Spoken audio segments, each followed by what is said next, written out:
give a great maroon welcome to the McBain Ramblers. Ladies and gentlemen, would you please rise? Gentlemen, remove your hats as the Menominee High School Marching Maroon Band honors America and those who defend our shores with the playing of our national anthem.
Thank you. The Maroons have won the toss and will defend the north goal. They will receive. Welcome everyone to tonight's Regionals Finals game between the 7-4 McBain Ramblers and the 9-2 Menominee Maroons. I'm Grayson Guernsey and I'm joined here by Cade Weaver. And I'm going to do a quick overview of these two teams for the past 2 weeks. Both teams are having a dominant playoff run so far. In the first round, McBain pummeled Houghton Lake 46-6, and Menominee beat Benzie Central 50-14. And then last week in the district title game, McBain had an upset win over the Beaverton Beavers 12-0, and making it to the regionals for the first time since 2015. The other side, Menominee is coming off of another beatdown on this team on Charlevoix, 50-14. So McBain is a big underdog. Cade, what are your thoughts on this matchup tonight? Well, it's going to be a curious matchup between the two, I'd say. And as we kick off here, Thomas Maloney kicks it right off to the 10-yard line. And that was recovered by, I think that is number 3, Trevor. That is number 3, Landon Bardowski, going to be one of the main guys we're going to say this season so far. He has rushed for over 1,000 yards this season. Landon is a big runner here in the game for Menominee. And as we just seen it there, he brought it from the 10-yard line all the way to the 30-yard line. Pretty good position there for Menominee to start out. As the McBain Ramblers defense comes out, defense comes out. And Menominee is led by Trevor Thurikoff. So far he's rushed for over 1,000 yards as well and passed for over 800 yards. So he's doing pretty good. Well, Trevor under center takes the snap, hands it off to Landon. Landon runs right up the middle for some hard yards and then is mainly brought down by Caleb Miller. Caleb Miller there, number 23, in there to stop for about a 1-yard gain, makes it 2nd and 9 for the Maroons. Caleb Miller, a strong asset to the McBain Ramblers at linebacker here. He read that play just right and went right towards the middle, and there we go, got the tackle. Second and 9. Trevor under center, motion, takes the snap, drops back to pass, throws it to his left to the nearest sideline. Number 9 goes out, starts to run, and then he's eventually brought down by Caleb Miller at the 25 or about the 35-yard line. Caleb Miller again running as fast as he can with them fast legs, gets to the outside there to bring him down, resulting in a 3rd and 3 for the Maroons. So far, first 2 tackles of the game is by Caleb Miller. Well done by Caleb Miller there, and the McBain D-line for taking up those offensive linemen there as they work down in the trenches. Third and three to go. Trevor Theokoff under center takes the snap, looks to his right, fires it to Landon. Landon catches the pass. He runs for a couple of yards. He'll get the first down and more, and he'll eventually be taken out. He breaks the tackle, but he will be said that he'll step out of bounds. Took a pretty big shot, just shrugged it off. He did. It's like that shot was nothing for him. I mean, it was amazing, almost like a ballerina, just very light on his feet, able to move as quick as possible, getting the first down for the Maroons as they come up to the ball. Looks like shotgun formation. Trevor Theokoff under center hands it off to number 8, and then he'll be brought down behind the line of scrimmage. That was a run by Isaiah Odom. And on that tackle, Brett Bentham, number 56, and number 23, Caleb Miller once again, as the big Brett Bentham there on the D-line leads the charge in that, bringing him down, resulting in a 2nd and 10 for the Maroons. No gain on the play. That'll be for no gain. Just ran it right up the middle too, and I mean, McBain defensive line just shows its dominance immediately by just preventing them from getting any yards. The D-line has done a great job this season so far, resulting in almost no gains almost every time. Trevor Theokoff under center, shotgun formation. Takes the snap, hands off. Nope, does a fake out, runs to his right to the nearest sideline. There's only one man to beat, and that's Caleb Miller. Ben Rodenbaugh tries to take a shot at him, but he'll eventually kick him out of bounds, not before he gets the first down. Once again with the first down, Maroons, as they move these chains just down the field. Like we've seen in past games, Menominee seems to be moving pretty quickly. Whenever they get the ball in the first quarter, they will move those chains. They will get down there and get that 6. It's looking to be that way again. Trevor Theokoff under center. Takes the snap, runs to his right, has a couple of lead blockers, a wacky formation, and he gets the first down and more, breaking a couple of tackles before he's brought down at about the 35-yard line. He's using his legs again, as he does about every time. Trevor can run, and that's been proven so far this game. That's why he has 1,000 rushing yards. He can run when he needs to. And with those lead blockers, he can result in the first down almost every time. Trevor under center takes a snap, drops back to pass, looks to his left. He fires it downfield for number 9, his brother, and that is Tanner. Number 9, Tanner Theokoff is going to get the touchdown. Touchdown for the Maroons there. Right, taken out of the gate there as Trevor looks downfield for big number 9. Throws it down there as there seemed to be a little bit of a mix-up there on McBain's side of the ball. It resulted in the first 6 points of the game. Just like past games, Menominee scores first with the 6 points in the first quarter, only for a couple minutes of playtime for them.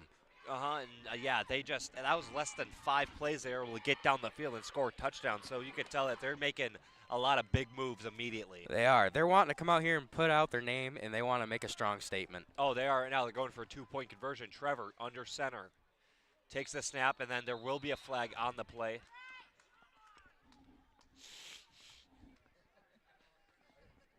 One of the main problems that's probably going to be occurring with the McBain defense is that their secondary. Again, their secondary is not the best out there. It is not, unfortunately. Resulting in a false start there for Menominee. That moves them back for their 2-point conversion.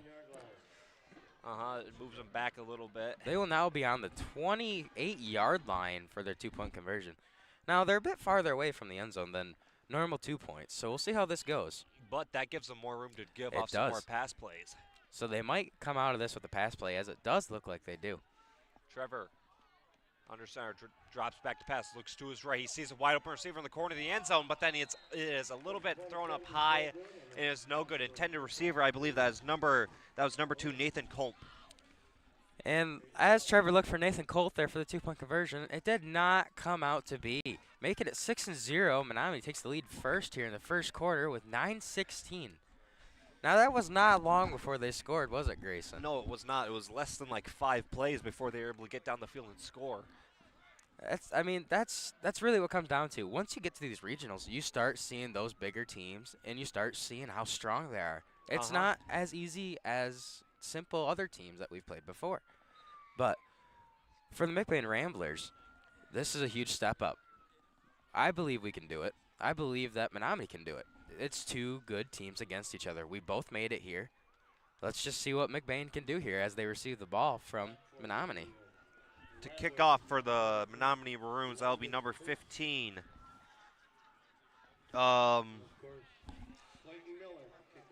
Clayton Miller will kick off for the Maroons. Back deep to receive is number 33, Landon Kurt. The kick is off. It looks like a little bit of a squib kick, and then it's recovered by Blaine Houston.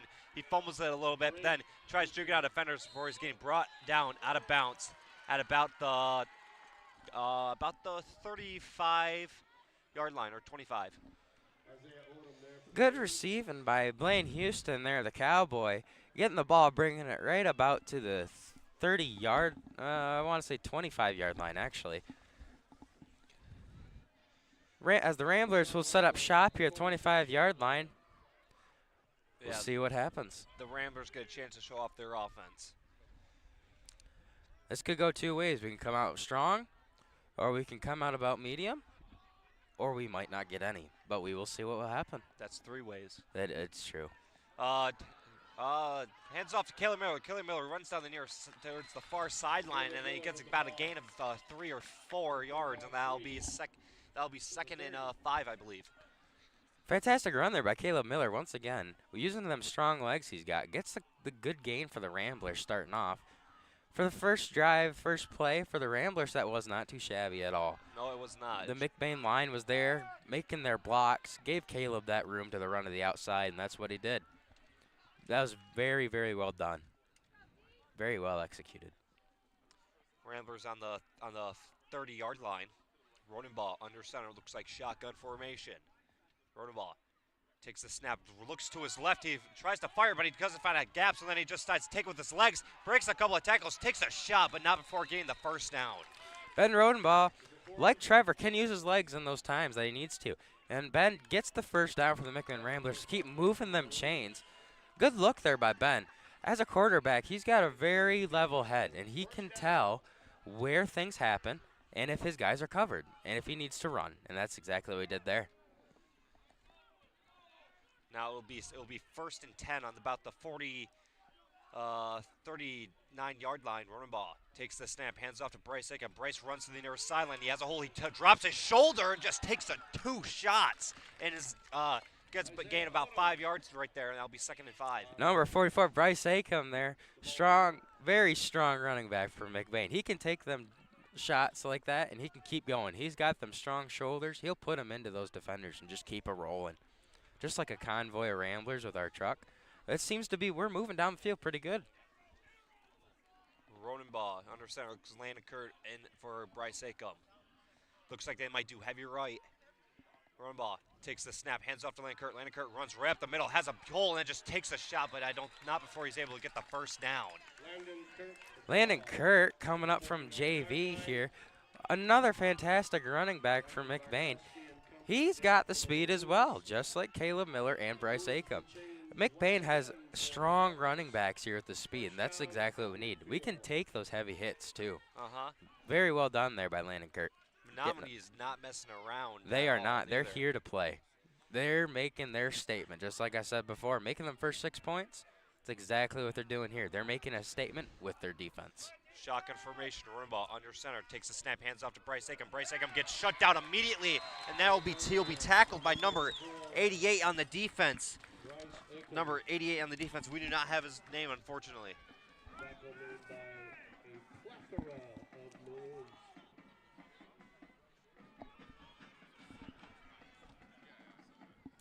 That is strange. We do not have his name. No, we do not.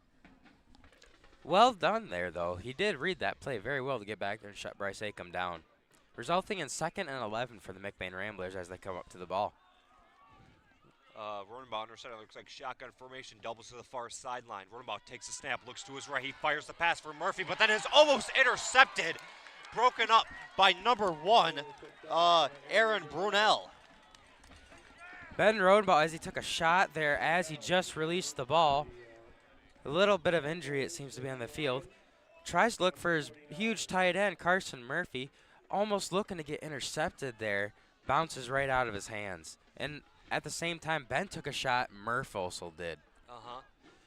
Ramblers on they're on the 48-yard line. It's 3rd and 11 to go. They need to get it on this play, or else they have to just punt it, and then Menominee's going to get another chance to be up by 2 scores. Let's see what we got coming out of the huddle Hurry here. up offense. And McBain calls a timeout here.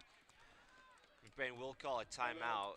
And yeah, so far, the Ramblers are kind of a little bit struggling a bit against this Menominee offense. I mean, they're still making their way down the field, but it's just Menominee sending a message that they're going to hit you as hard as they can. They are, and that's exactly what we keep seeing there. They get hit after hit after hit. They've been taught to hit hard, and that's exactly what they're doing here. As we've seen there, Ben Rodenbaugh took a hit. We've seen Bryce take a hit, and then we also seen Carson Murphy take a hit, and Landon Kurt. They're hitting hard. They're not messing around. This is their home field. They're going to prove that to the McBain Ramblers. They are going to prove that. And they're going to prove why they make it almost every year to the playoffs. They're proving their spot here. The Menominee hasn't missed the playoffs in 31 years. They've only missed the playoffs once. Yeah, that's incredible. Which is crazy. And we can see it. We can see the well-developed character here, even on the coach's side of the ball for Menominee.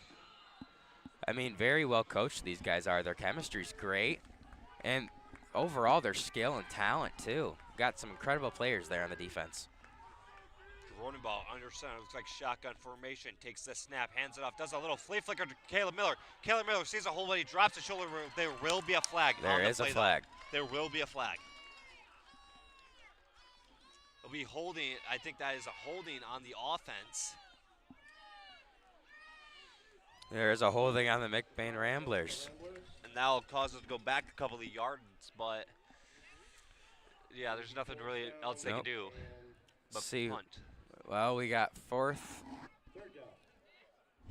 third down. I apologize. It's going to be third, and I want to say about 20.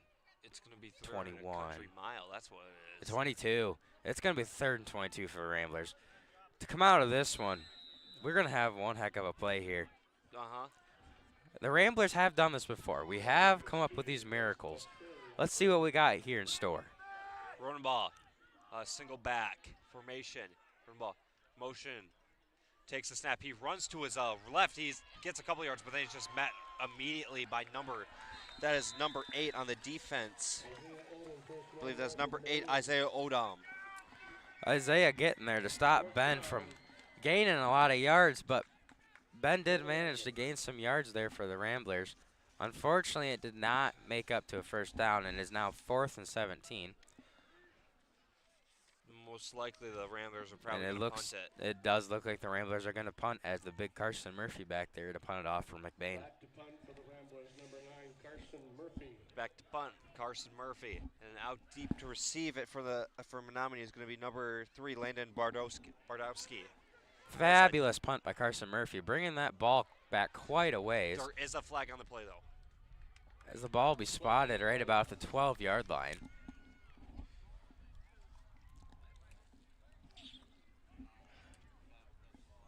Quick history over these guys' playoffs. Again, like I said, Menominee hasn't missed the playoffs. Has only missed the playoffs twice in the past 30 years. And the one time that they did not make the playoffs was in 2018. I believe the other time was at like 1993 or 1991. I don't remember exactly. And I mean, they've won several districts. I mean, Menominee has won 3 state championships, one time going back-to-back, which is incredible to do. That is incredible, especially if you held on to some of them players from before. They had that experience going all the way to the states, too. So those juniors, as they became seniors, had the wonderful experience and had a heck of a time, I bet you, going back-to-back. Menominee's going to be deep in their own territory. I believe the ball's on the 6-yard line on the other way. As the McBain Ramblers defense steps up to the ball. Trevor, under center, takes a snap, runs to his right. He has a couple of elite blockers, and he gets about halfway to the first down, but I think that was about a gain of 3, and he'll be taken out of bounds by Blaine Houston. Blaine Houston there to get right on Trevor as he tries to run for the outside. Trevor does manage to get a couple yards there on the play, making it about 2nd and 6 for the Maroons. Blaine Houston is also another great running back here for McBain, but he's also great on defense too. He's got a level head, just like Ben does. Trevor under center takes the snap, hands it right up the middle, and is just immediately shut down by the McBain defense. Looked to be the entire D line in there, including number 50 Jonathan Sycamore there to shut it down. Jonathan Sycamore is a sophomore, then he got moved up to, well, he was on varsity last year as a freshman. I mean, last year he almost led the team in tackles, so he's one of the big contributors on this McBain team. Jonathan Sycamore is a big guy. Like Mac Bonico once before, John has that strength and size. Yeah, I would not want to be right in front of him. Trevor under center. Takes the snap, drops back to pass, looks who's right, fires down the field, and he gets a receiver, and that is number 3. I believe that is number 3. Oh, no, number 5, Keegan Wickstorm. Good look there by Trevor finding his open receiver there as Blaine Houston goes to cover it after the catch. Brings him down, but unfortunately not until he gains a first down. The Menominee, as they were looking a little bit, as the Menominee was riding the struggle bus there for a minute on the backfield there in their own territory, they seem to be catching right back up again. Trevor under center takes the snap, hands off to Landon. Landon runs right at the middle, and he gets a big old hole, but I don't think he's going to get about like a gain of 2 or 1 yard on that. It'll be second and 8. Tackled by number 55. That's Caleb Gildy. With the run right up the gut, Caleb Gildy there to stop him. Caleb Gildy, once again, he is now a linebacker for the McBain Ramblers. What a great move there, I want to say, by Coach Maloney. They're putting Caleb Gildy in as linebacker, as last game proven. Caleb is a fantastic linebacker. He watches that ball. Trevor under center takes the snap. He runs to the left. That is a flea flicker, and then he's taken to the outside, but immediately met hard by Caleb Miller. Caleb Miller once again on the tackle, number 23. Doing extremely well in tackles so far and running. Caleb is able to get back there, stopping those run plays on the outside, and that's exactly what McBain needed right there. As it is third and 6 for the Maroons here. Looks probably Menominee is going to try to pass it on this one. It's third and long. Trevor Thierkoff under center takes the snap, drops back pass, looks to his right, he fires it down the field for a wide open receiver. That's number 4, Tanner Thierkoff. Nope, that's number 4, Eli Beal, my bad. Trevor looking for Eli there, right down the middle of the field. Gets it right to him, bringing Menominee all the way up to the middle of the field. What Menominee's doing is they're making McBain have some big plays on defense, then they're just having their own big play on offense. Trevor hands it up right up the middle to Landon, and then Landon's able to get a first down and more. Landon running right up the gut, gets a first down again. Back-to-back first downs here. And there was no wait time for that. They got right on that ball once again. They are moving fast. They are ready to go. Landon Bardowski looks a little bit hurt, but he's just still going to be out there on offense. Trevor Thierkoff takes the snap, gives it off to Landon, and then Landon gives it off to, I think that's Tanner Thierkoff. As we look to see a flea flicker there, it didn't seem to work out that well that time for them, unfortunately. No, it did not. It is now 2nd and 7 for them to gain a couple yards on the play. As the Maroons go to their huddle, McBain looking a little worn out here mentally. I mean, they had really good plays there down there as defense, and then that big play, and then another first down after that. It's a little hard to come back from that. Trevor takes a snap, runs to his left, and then he gets a big old hole. He still has some running room. He gets a first down and more, running towards the far sideline, and he's able to get a first down and about 10 after that. Just an amazing run right there by Trevor Thierkoff. Trevor's just run here. He goes right to the outside, takes right off with it, making the first down for Menominee once again. Menominee looking to be troubled here in this second drive for him, all the way back in their own territory, and look where they're at now. Knocking on McBain's doorstep for that another touchdown. Trevor under center. No, he doesn't take the snap. It is Landon Bardowski, and then he gets the snap, and he's immediately taken down in the backfield. Good read there, man. McBain's D-line there, getting in there. To get in there, Jonathan Sycamore in there for the tackle. Brings him down. It'll now be 2nd and 9 for the Maroons as big number 56, Brett Bentham, comes out. And number 75, Damian Bonico, enters the game. Damian has been out for a while now after a recent injury. Yeah, literally the first play on the first game of the season, he could think he did something to his knee. Yep. Now this is going to be his first time back in a while. Trevor takes the snap, drops back to pass, looks to his left, he looks to his right. He's start playing the circus music. He runs deep into the backfield. And then he takes the edge, and he might get a first down and more. He's still running, and he gets the first down, and he's diving, and he gets the touchdown. What an amazing run by Trevor Theokoff. After a huge run around in the backfield after Trevor's play seemed to be a little bit broken up, he looked down there, he's like, shoot, my receivers are all covered. I got a convoy of Ramblers coming up on me. I'm going to have to do something. And then he looked down, he's like, oh, I got legs. He used those legs, and he ran with it. He went to the outside, dodging defenders left and right, and diving for the touchdown, and gets that 6 points for Menominee.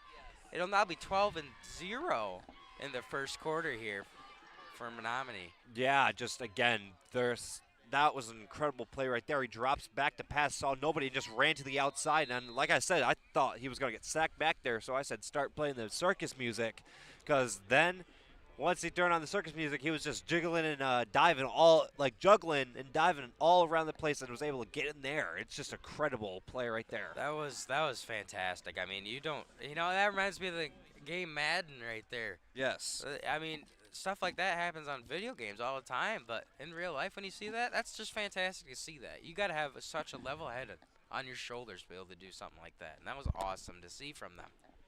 McBain on the timeout here, as Maloney's out there trying to motivate his guys to hopefully get this game turned around here, as McBain will hopefully get some points on the board and hopefully get their minds right back into gear.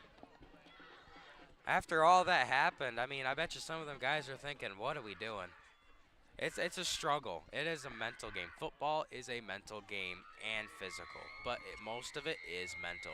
You got to have that mental mindset to be able to keep going. Wacky formation. I think that's Tanner Vanderkoff that gets this underside, takes the snap, he runs to his left, and then he'll get just met hard. Great tackling for him by Bryce Acom. Number 44, Bryce Acom, in there to bite those kneecaps like number 4, Jagger Corliss always does. And as we've seen, it worked out well. Both times Menominee has tried to go for 2 points here, 2-point conversions, and unfortunately it comes unsuccessful. It'll now be 12-0, only 2 touchdowns away. Let's see what McBain can do here as we're going to receive the ball once again. With number 33, Landon Kurt in the backfield, with number 1, Darius Pena-Perez right there as well, and number 8, Blaine Houston to receive for McBain. Now, once McBain gets this ball, they better have some big plays, because, I mean, there's only 16 seconds left in the first quarter, and then there's going to obviously be 12 minutes, but they have to get some points out of the board. Like, it does not matter what it is. Mostly they just should have a touchdown.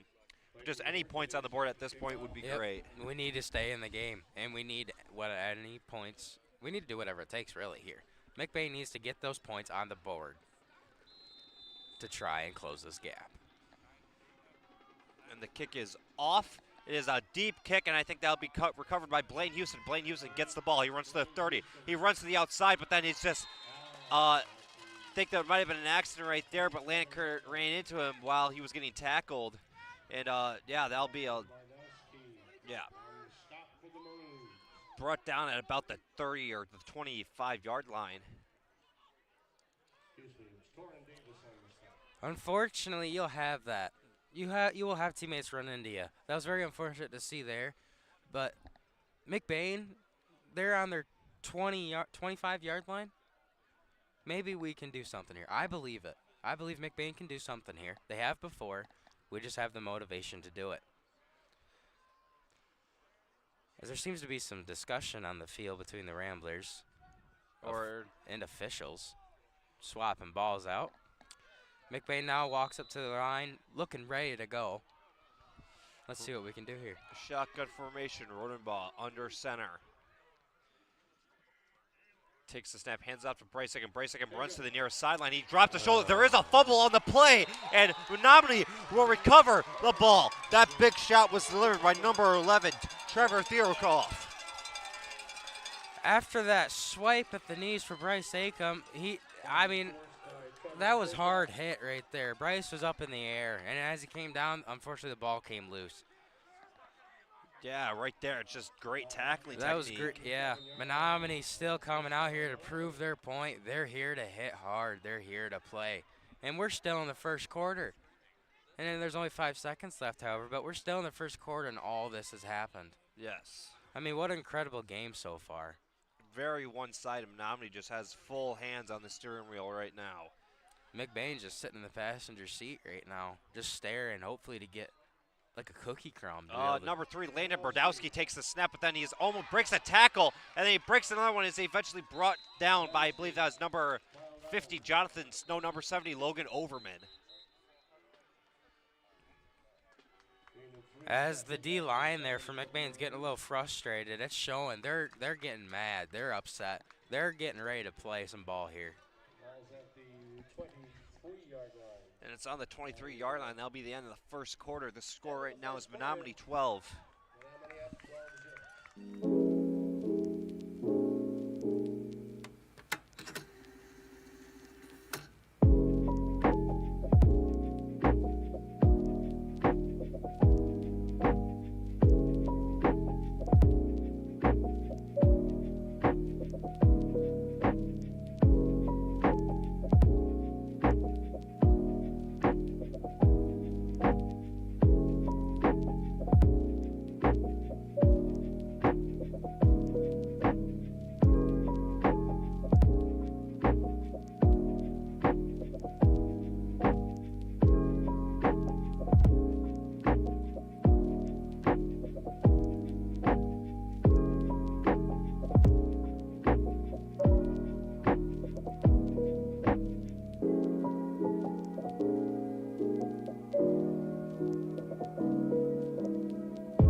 Trevor, he might not even get the direct snap. Under center, Landon Brodowski takes snap and he runs right up the middle, but I don't think he's going to be able to get the touchdown. And he will get the touchdown. Menominee's just firing the bullets fast right now. 18-0 here. Now we're in the second quarter. Only a couple seconds here. They get their another 6. It's been 6 after 6 after 6 here for Menominee. Crowd is hyped for them. Yeah, just Menominee has been firing off guns. So far in the playoffs, they have both their games they've won by 50 points in the past 2 games. So they're just a very dominant team. Coming into this game, like other games in the past, normally there's a struggle between the two for McBain. But this one, it's very one-sided so far. This time, Trevor takes a snap, runs to the outside, and is able to get the touchdown, or the 2-point conversion, and they will be up 18-0. 20-0 here, second quarter, as the McBain Ramblers receiving team comes out on the field once again to receive the ball from the Maroons.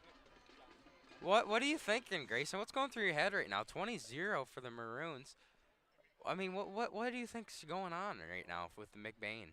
Right now, what I think is going on is that just they don't really know how to contain like that well, or they're just mostly it's just on the D line, and they're Menominee's only 2 players that have like made some natural impact was like Trevor Theokoff and Landon Bardowski. I mean, McBain doesn't know how to contain them. No. Not Bardowski, he's just a strong runner, and the one thing that I've always learned about in tackling is that if you want to take down like a strong guy like that, you always got to go right for the legs and just hold on. Yep.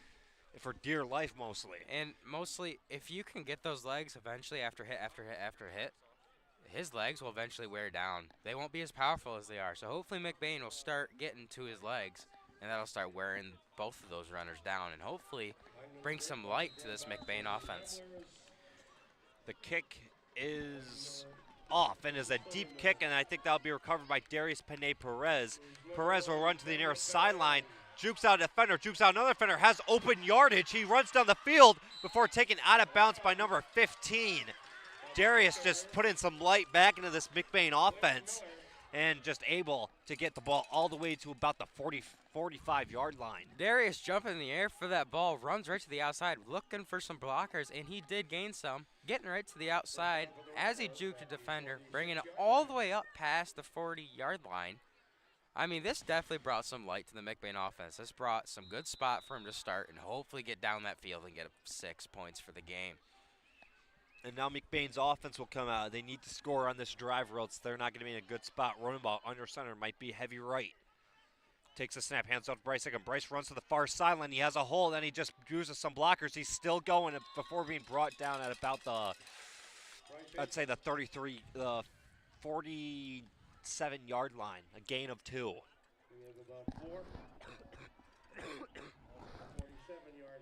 Great run there by Bryce Acom, getting the second down there for McBain. It's now be 2nd and 6. Bryce got some blockers there, giving him some room. Good job there by the McBain offensive line, giving him some room to run. And once you get behind some of them big fellas, like number 56, Brett Bentham, and number 50, Jonathan Sigma, you can run quite a blaze. Ball under center, shotgun formation, trips to the right, takes the snap, looks to his left, fires a quick pass to Brett Ealing before Brett Ealing gets the first down, and then there will be a fumble on the play, and that will be a turnover. McBain has just not been doing too good at keeping that ball security. And now Menominee will take the ball back out and on the great field position about the 45-yard line the other way, or note the 43-yard line. Well, after looking for some light there for the McBain offense, unfortunately, now it gets taken away by the Maroons as a result of another fumble. Maroons will take it here almost at midfield as they come out on the field strong as they walk up to the ball. I mean, Grace, I don't know. I don't know what to think right now. Trevor takes the ball, runs right up the middle, and just able to break a tackle and deliver to stiff arm. Is able to get the first down and more. He might go all the way, and then he's eventually taking that down at the other 20. There will be a flag on the play, though. There's multiple flags. There's 3 flags there on the field. Again, like I've said, the main problem for this McBain defense is going to be Trevor Theokoff. I mean, literally, he is just a shifty dude, and he's just a naturally gifted athlete by what I have seen.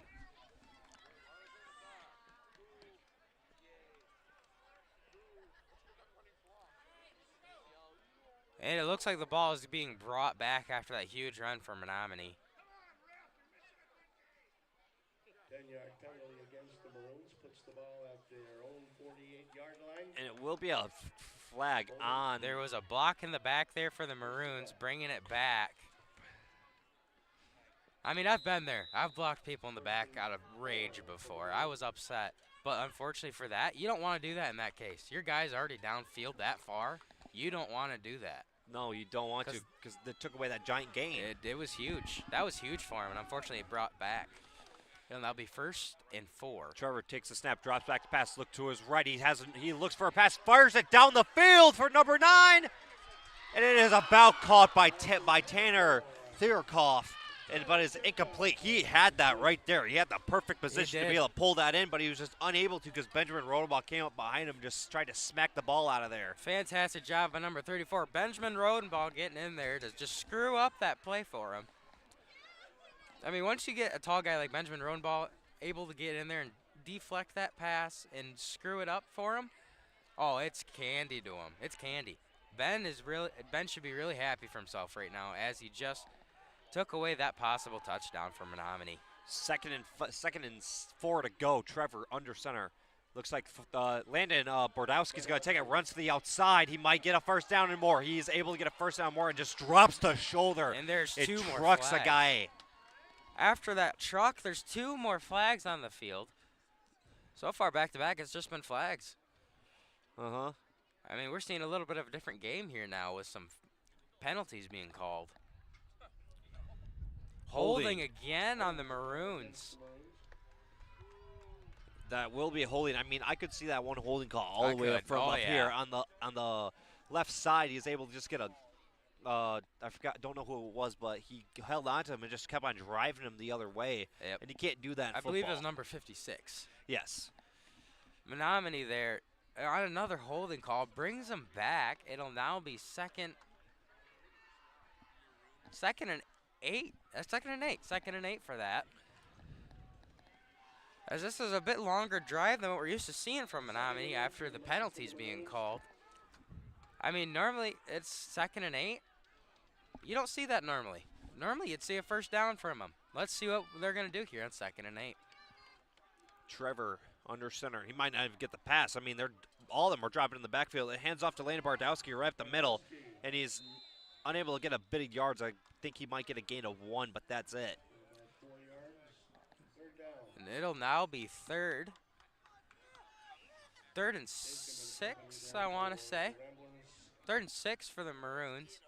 Nope, 3rd and 4 for the Maroons. I mean, so far, a run up the middle, we've seen that before, and once again, it worked out for them. Strong runners, let me tell you. It's been working for them. Trevor under center takes the snap, drops back to pass, looks to his left, and then the pocket breaks down. He's just sacked immediately by Logan Overman. Great job by number 70, big Logan Overman, to get in there for that sack on him, bringing it to 4th down. 4th down for Menominee. That's incredible to see. McBain defense should be on fire right now. They should have that mentality right now that says, all right, guys, we did this. We made a 4th down for Menominee. Now we got to turn this around. Now we got to get this ball back. And the punt for Menominee is going to be number 11, Trevor Thierkoff, and then back deep to receive is going to be number 34, Benjamin Rodenbach. Takes the snap, and then he might do a fake. And then he just punts it, and it looks like a high punt that might land out of bounds. And it will be taken out of bounds at about the 35-yard line. I originally thought that was going to be a fake since he was rolling to the outside. He was rolling out. It looked like it was going to be a fake. But I can't talk today. Bamboozled us all there for a minute. I mean, he ran to the outside like he was going to pass it.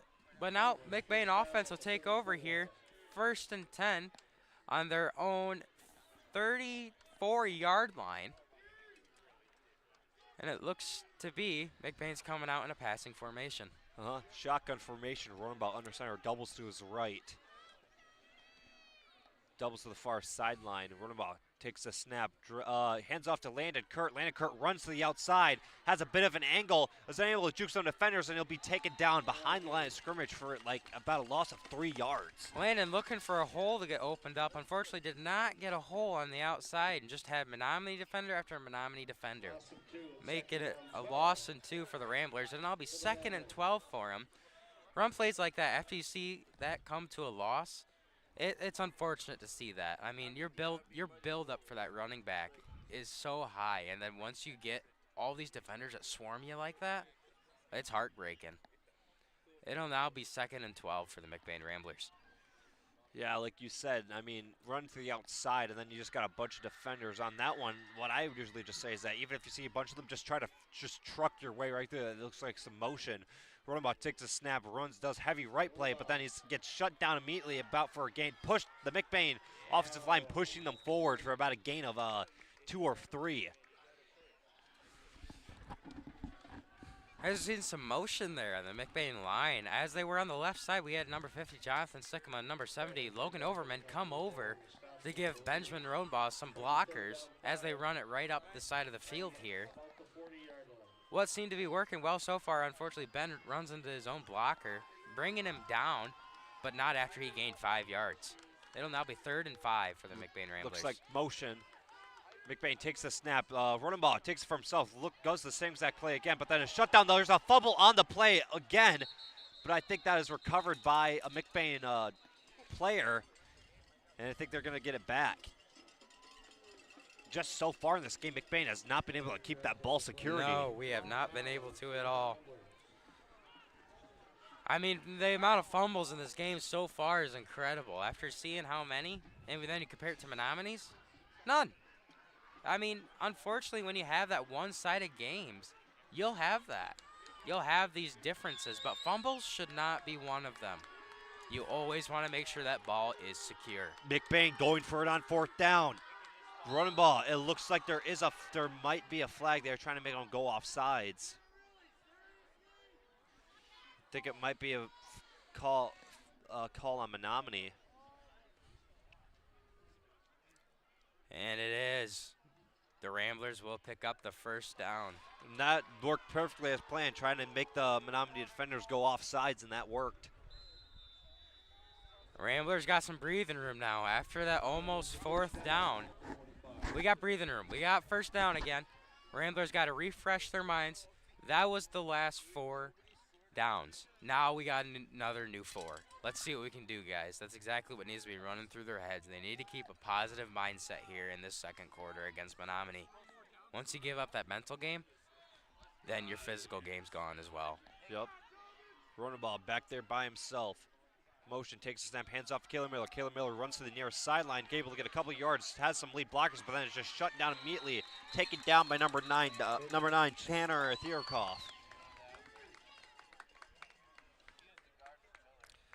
There's a swarm of Maroons there to bring him down. Caleb Miller tries to run for the outside with a lead blocker with him. Unfortunately, did not get much but a 1-yard gain on that, making it 2nd and 9 for the McBain Ramblers. Ramblers still sticking to their run game here, trying to get some good running plays. Let's see what they can do here next.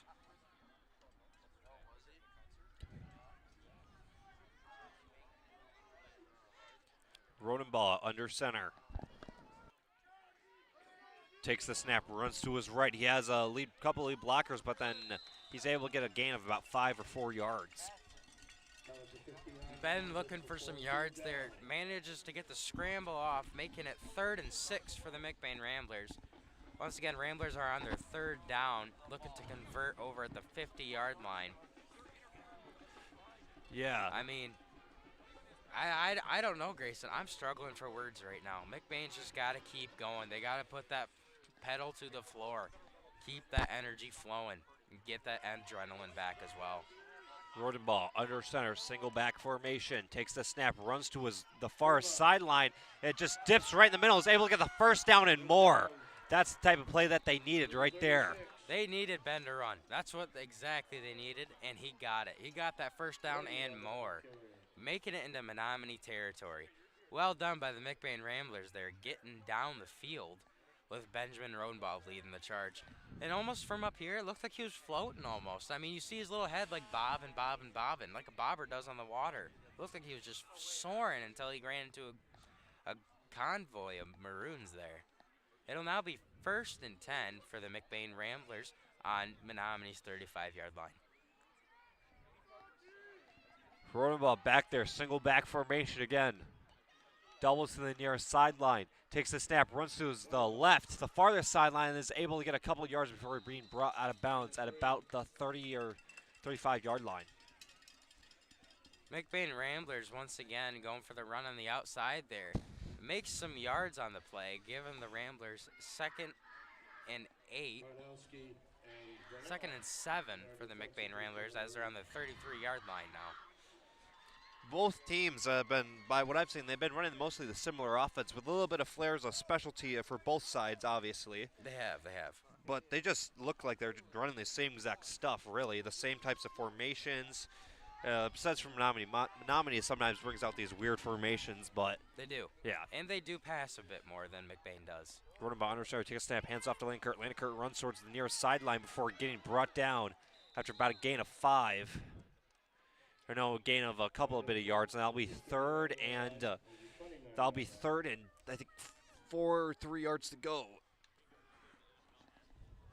Looking at 3rd and 4 for the McBain Ramblers here, as they just keep on trucking down the field. If we keep going, Grayson, we could get that touchdown here. McBain.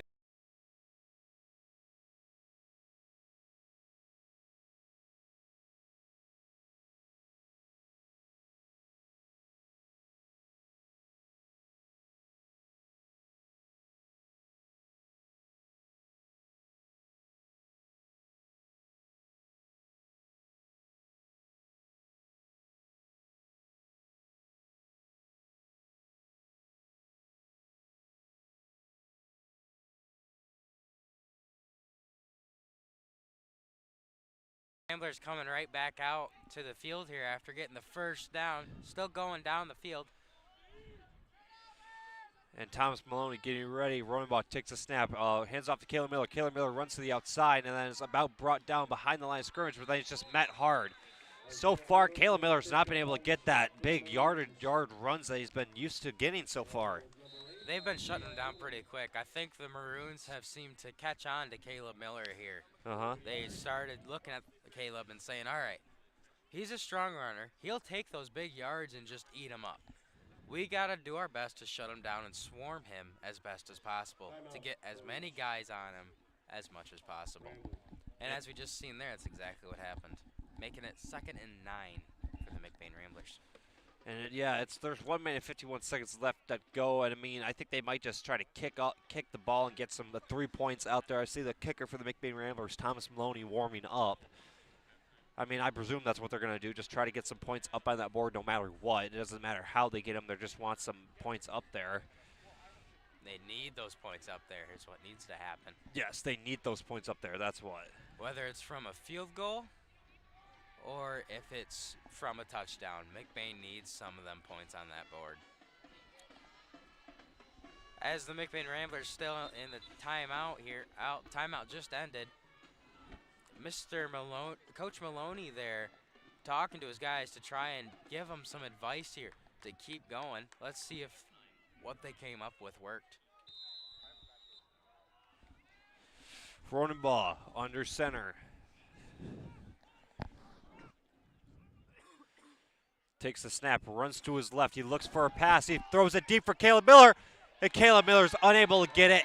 I mean, it looked like sort of a duck throw, and Caleb Miller's almost tried to reach on grab, but then is just clamped down by number 11, Trevor Theorkoff. Caleb Miller running to the end zone, looking for that pass as Benjamin Rodenball seems to find him, but unfortunately it does get broken up, resulting in a Ramblers 3rd and 9. After looking for a pass play there, McBain Ramblers trying to get to that end zone as best as they can. And unfortunately, it did not work out there for him. No, it did not work out. I mean, they just got to get close enough for Thomas Maloney to just get the kickoff or get the kick up for a field goal. So, I mean, mostly you just want a touchdown, not a field goal. Rodenball takes a snap, hands it off to Bryce Akam, but Bryce Akam's taken down behind the line of scrimmage. That trick play did not fool them at all. No, it did not. There was about 4 Maroons.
There to kick the field goal for McBain as the kick is blocked.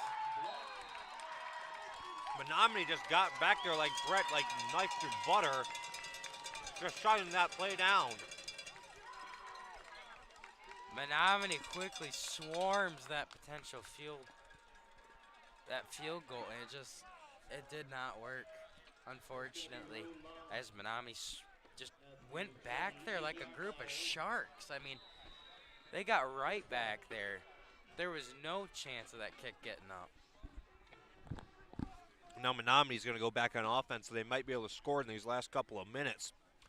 Trevor Thierkoff under center, takes a snap, drops back the pass, looks to his left. He fires a dot to number 9. No, that is number 4, actually, on the offense. Eli Beal. As a group of Ramblers there to take him down, but not before he gets the second down, making it 2nd and 1. Thierkoff drops back the pass, and it looks like a low pass intended for number 6 on the offense. Caden Bell.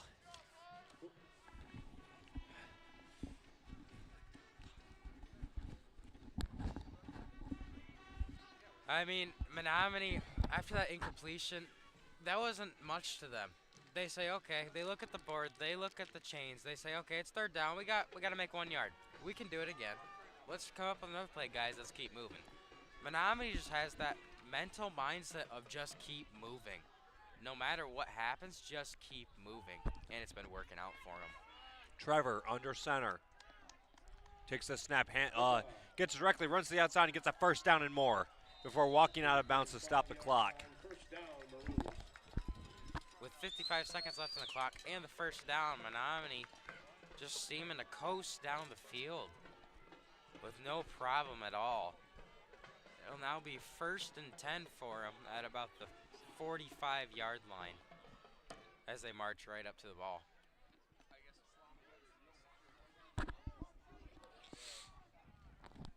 Trevor under center, takes a snap, throws it to number 6.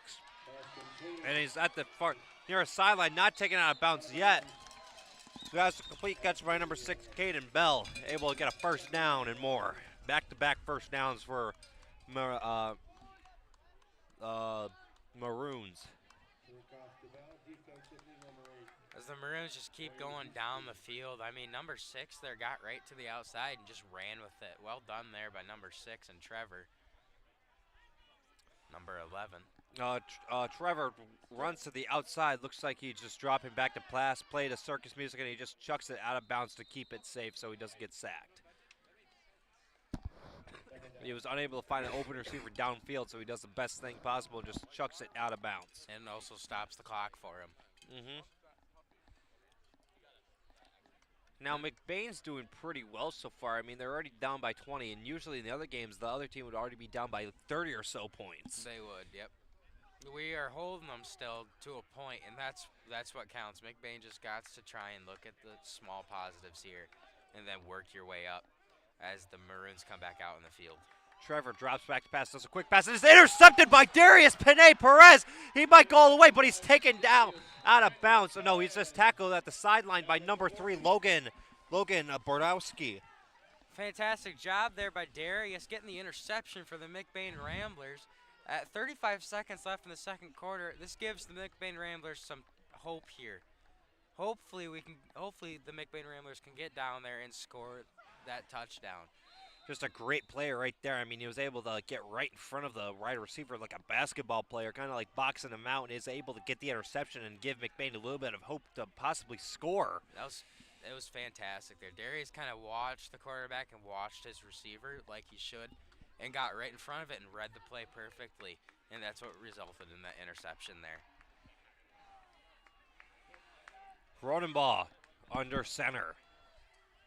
Takes this snap, drops back to pass, looks to his right, fires it for, that is Brett Ely. Brett Ely's able to hold it in with one hand before being taken down at about the 45-yard line. I really was surprised he was able to get that off, but he reached up with one hand, somehow bobbled it around, and then caught it with two hands. Just a great catch by Brett Ely. Terrific job there by Brett Ely. Looks like McBain's going to try to do some hurry-up offense, but there will be, I think there would be a officials timeout.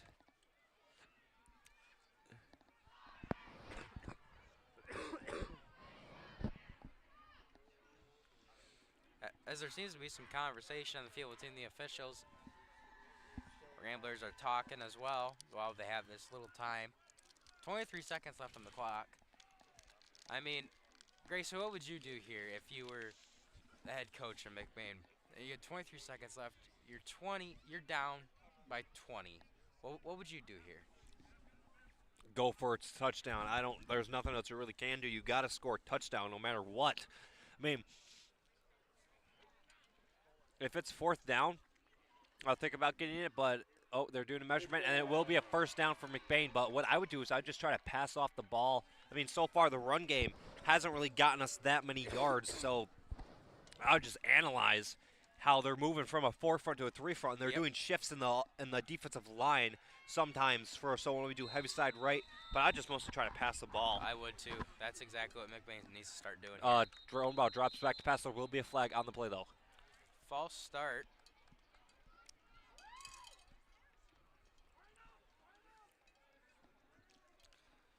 Like you were saying before, Grayson, Menominee just adapting very well with their defensive line and defense all around. Just adapting to what McBain ever does. And whatever McBain decides to throw at them, they're ready for it. There will be a timeout on McBain. Timeout. And they'll be called time with 19 seconds left remaining. With 19 seconds here left in the second quarter, and McBain's down 20 to Menominee here. I mean, it truly makes you wonder what's running through everybody's minds right now. Especially, like, when you go to the Menominee players, when you go to the McBain players, there's a huge difference in mindset right there right now. One side's saying, all right, we're up 20. What do we want to do here, guys? Do we want to keep pushing the pedal to the floor and keep it driving?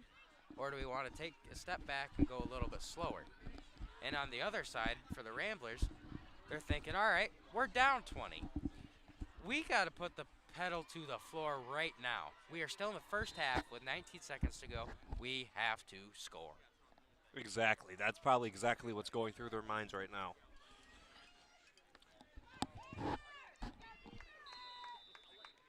McBain out on offense. Cronenbaugh single back formation. Just him back there. Cronenbaugh takes a snap, drops back to pass. That's a quick one to Darius Panay, and then it is incomplete. He drops it at the sideline. With the incomplete pass, that stops the clock at 16 seconds with 2nd and 15 for the Ramblers.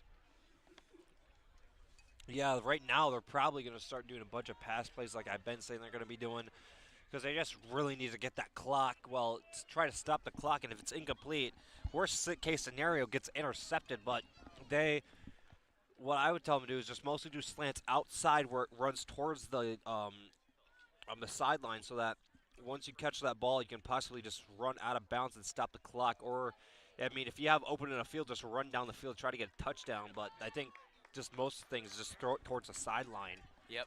Rohrbach takes a snap, rolls to his left. He looks for an open receiver, and then he's about sacked, but then he just chucks it downfield and is caught by Darius Panay-Perez, but he's eventually taken out of bounds with 8 seconds left on the clock.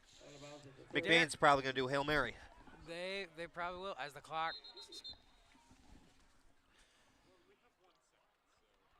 Third down, 5. It'll now be 3rd and 5 for the Ramblers with 1 second left on the clock. I mean, what do you do here, Grayson? I mean, like you said, Hail Mary? I 100% agree with that. Yeah, probably a Hail Mary, but I thought there was 8 seconds left on the clock. Yeah. But there might be, the officials just got to discuss real quick.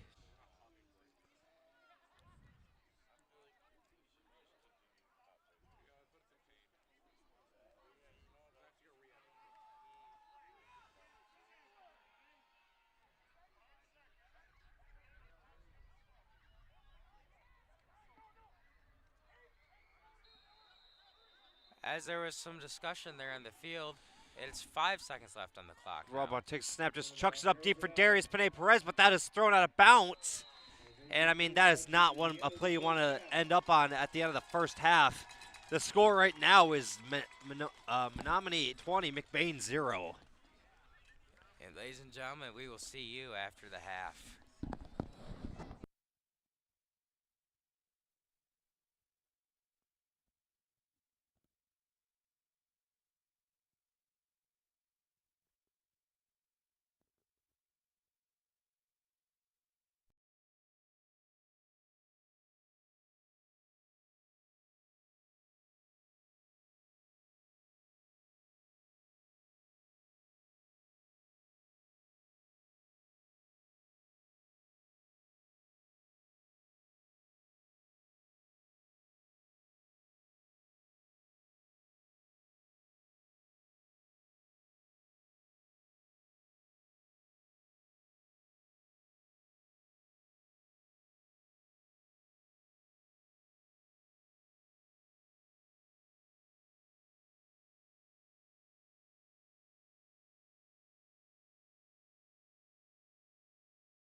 If you're looking to settle down in beautiful Central Michigan, look no further than Arrow Homes. Family owned and operated since 1972, Arrow Homes offers an innovative process of home construction that saves you money and time without sacrificing quality.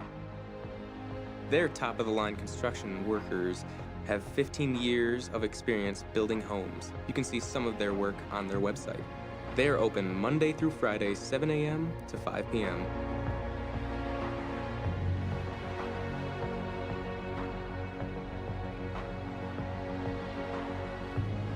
Contact them at 231-32.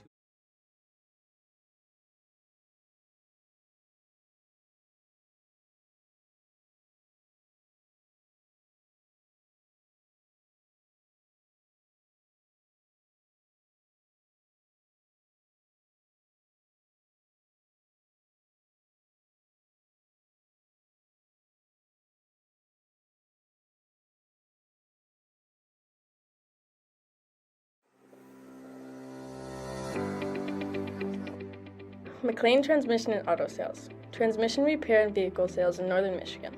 Locally owned and operated. Being a member of the community means that we take pride in the work that we do for our neighbors.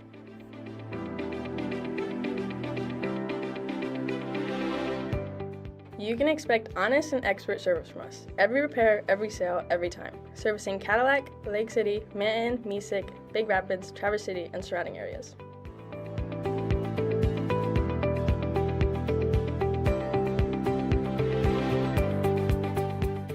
Located on 2730 South LaChance Road, Lake City, Michigan. Call us at 231-779-1394 or check out our website at McLaintransmission.com.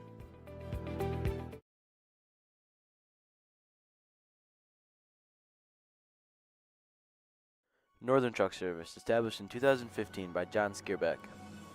It's a full diesel mechanic shop that can do anything from changing a light bulb to a full rebuild.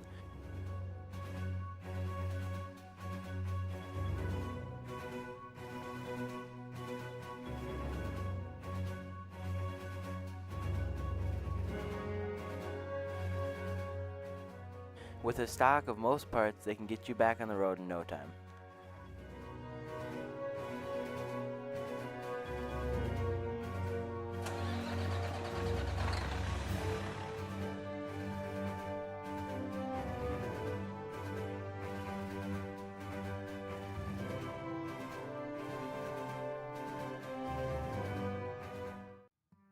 Reedy's is a family restaurant on Main Street in McBain.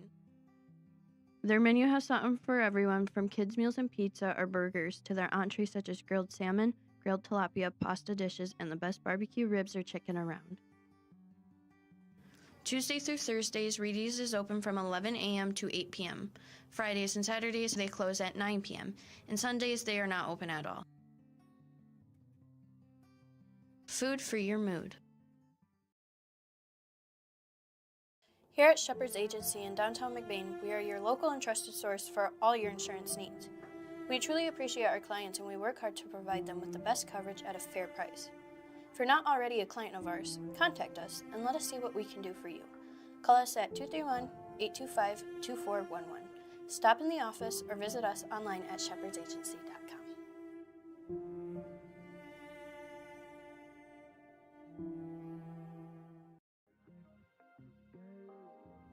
Come shop at the family-owned Lakeside Ace Hardware, where you'll always leave satisfied. We pride ourselves at giving customers top-of-the-line products such as Benjamin Moore paint, Traeger grills, Uni ovens, and much more. We provide great tools from companies like Milwaukee and DeWalt, but our best product is our customer service. Our friendly staff is always happy to help you get what you need to make a perfect house better. The price is always right here at Lakeside Ace Hardware. Ace is the place with the helpful hardware, folks. Hi, this is Trent Kurt from Ellen's Equipment, McBain, Michigan. Going to talk about the features and benefits of the New Holland Workmaster 25 today.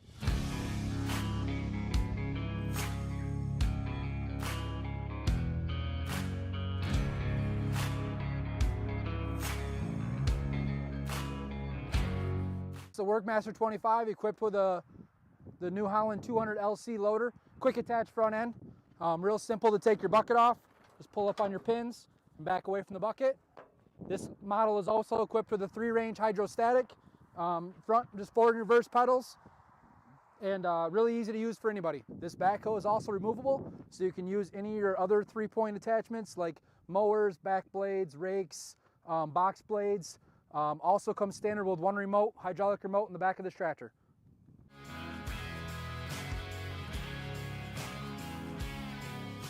If you'd like more information on this New Holland Workmaster or other ones like it, please click the QR code below or go to ellensequipment.com.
On behalf of the staff, and most importantly the students, McBain Schools would like to thank you, our community, for supporting and investing in our future.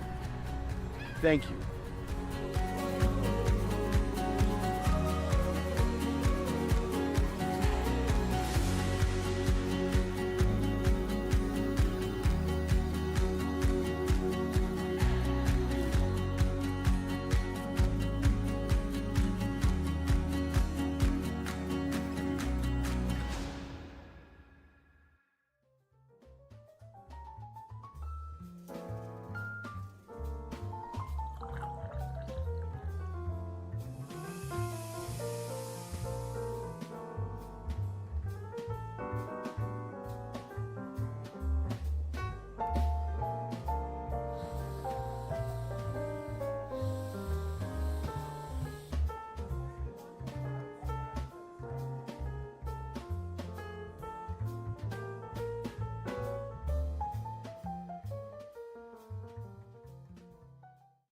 It's time for Eagles Buck Poll. We have the grand prize right here and right now. Enter your buck for your chance to win this Arctic Cat Altera 450 from Lakeside Motorsports.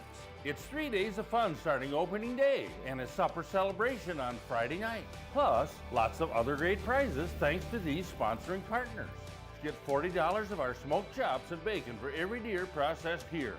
Bring the whole family for Eagles Buck Poll November 15, 16, and 17 in beautiful downtown Falmouth.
gets the ball. And okay, sorry, we are back. We'd like to thank Shepherd's Insurance Agency for sponsoring this broadcast and making it able for us to get down here and just, bring you, ladies and gentlemen, this fine game of football. As the Ramblers came up with the return here, they got to about the 21-yard line starting off here in the second half, third quarter, as they start off down 20. Cornerstone under center, takes the snap, hands out to Bryce Hickam. Bryce Hickam runs to the left, drops his shoulder, and is able to get a gain of about 1 or 2 yards off of that run. Bryce Hickam there on the carry, getting about a yard gain there for the Ramblers, making it 2nd and 9 as the clock continues to run. And McBain's had a Mr. Maloney, I heard them in the sideline inside the locker room. He was mostly telling them to set the edge and get them tackles good, and just they're doing good at breaking down and stuff like that. On that play right there, Caleb Miller got tackled behind the line of scrimmage for a loss of 3. Unfortunately, in the backfield, Caleb Miller gets caught by some Maroons, bringing him down in the backfield. It'll now be 3rd and about 14 yards for the McBain Ramblers. Coming right out of the locker room here, McBain trying to make a statement here. Isn't looking too good so far, but gets the pass off to number 9, Carson Murphy, the big tight end from the McBain Ramblers. Giving it a 4th down now and about 10.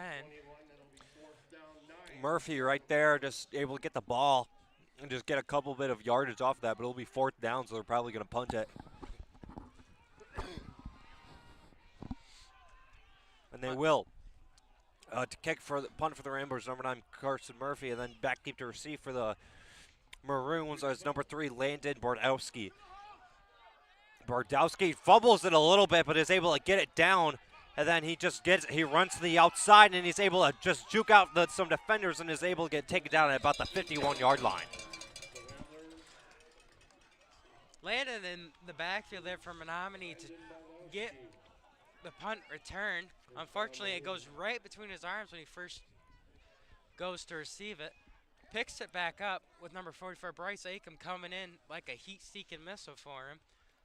But with Landon's quick feet, goes to the outside and turns up the field to get it right back on the Ramblers' territory.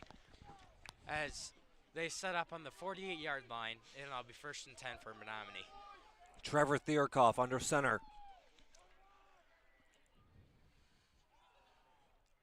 Takes the snap and runs to the outside, the left, but then he's immediately taken down behind the line by number 56, Brett Bentham. Number 56, Brett Bentham. 2nd down. Bryce Hickam limping towards the sidelines. Hopefully he's going to be okay, but it seems like he might have just had a little bit of a sprain or a little bit of just what the heck are they called? I forgot the little short sorts of pain. Elena Bardowski hands it right up the middle, but then he's just able to break a tackle and gets a 1st down. Landon getting up there, right up the middle to get a 1st down for Menominee, and successfully does. Once again, as we've seen in the first half, he's using them legs and he's using them blockers and he's getting up there. Menominee just doesn't stop. They keep going. It seems whatever McBain tries to throw at him, they adapt very quickly and keep moving. Yep, they do exactly that. What you said is that they just keep on. Main thing when they get the balls, they just keep on pumping them legs and they drop their shoulder. They're not afraid of contact at all. They all hit hard and be physical this entire. They've been hitting hard and being physical this entire game. Alex rolls to the outside, throws a deep pass for number 7, Landon. Nope, for number 2, Nathan Kump, and then he's able to catch that, and it will be a 1st down for the Menominee. Once again, Menominee gets that huge gain and gets right down to McBain's territory on their doorstep. I mean, with them quick pass plays like that Menominee keeps doing, it just moves them further and further up the field every time. I haven't seen a single time where those plays haven't worked. Bardowski. It's going to be a run right up the middle for Bardowski, and then Bardowski's able to get a couple yards off of that run. Not enough for well, they're so close to the end zone that first downs don't really matter right now. And McBain's defense kind of looks like didn't really wake up from the locker room coming out from the first half. It looks like there's only a couple guys on there that have, though, who are getting into the game, trying to get their other teammates back into it. I mean, it's hard coming right out of there, especially when you're down this far. Trevor takes it, runs to the outside, and will be able to just walk to the end zone for another Menominee touchdown. And again, Menominee just keeps on racking up them scores and is now up by 4 scores and just a very hard deficit to come back from for McBain. It is. You're talking 26-0. I mean, McBain's going to have to work and work and work to get up that far. And depending on what they're going to do here, and it looks like another 2-point conversion, I mean, this could settle it here. I mean, yes, it could settle it right here. And two-point conversions. There will be a flag on the play. Flag on the play. Another false start on the Maroons, which brings them back a little bit. But like before, we thought with that false start happening, that might unfortunately screw them up. It didn't. It gave them room for a pass play. And we might see that again here. Yeah, I mean, it brought them back, that flag a little bit, brought them back like 10 or 5, a couple bit of yards. So the Menominee's got more room to technically work with now in the backfield. Trevor, under center, takes a snap, looks to his left, looks in the middle, rolls out to the right. He looks for a wide receiver. He stops and he fires towards the end zone, and it will be incomplete pass. And it looks like he got hit while he was throwing it, but he was unable to connect with the receiver, and that'll be an incomplete pass. Trevor was looking for Nathan right there in the end zone, but unfortunately did not come up with a 2-point conversion. Make it at 26-0. McBain is still down, and Menominee still up. Menominee is a huge competitor here in these playoffs for football.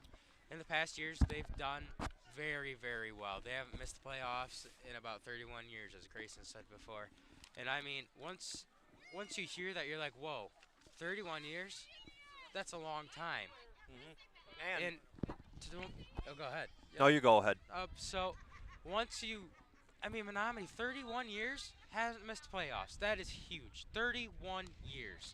I mean, you're talking since your mom's been alive. I mean, it depends, but I mean, it comes down to how well they're going to keep that pressure on to make it to the playoffs every single year. And it seems they're still keeping that pressure on. Yes, it does seem they are keeping that pressure on. They keep on keeping that pressure on. I mean, right now they just kept on racking up them scores. And the kick is off. It's going to be a deep kick. It's going to be recovered by number 1, Darius Panay-Perez. Darius fumbles it, runs to the outside, has a couple of no-lead blockers. He's able to break the tackle, being held down by a towel, and will be brought down at about the 25 or 15-yard line. With number 45 there on the tackle to bring him down. Unfortunately, we do not have a name for that number, but that sets the McBain offense up at about their 25-yard line. Darius looking to receive that ball right off the bat.